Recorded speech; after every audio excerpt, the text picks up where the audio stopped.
12 Agile principles. The best architectures, requirements, and designs emerge from self-organizing teams. What are your thoughts? Yes. I mean, the way I look at it is you're looking at, you're building something, right? A team is more than some of its members.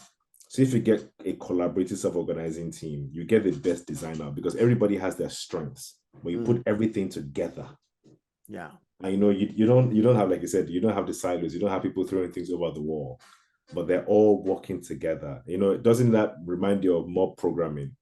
Yeah. Where everyone is working on Everybody, code yeah, together. Yeah, absolutely. you get the best out of it. Yeah. I mean, the way I explain this is the best work. That's what I say, the best work emerges from self-organizing teams. Why is that important? When a team is self-organizing, it means no one outside that team tells them how to get a job done. Yeah.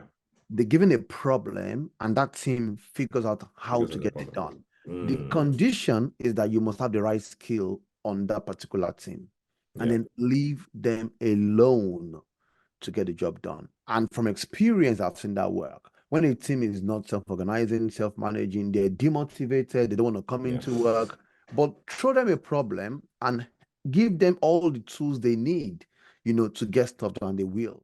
Projects around motivated individuals. Yeah. And give them the environment and support they need. And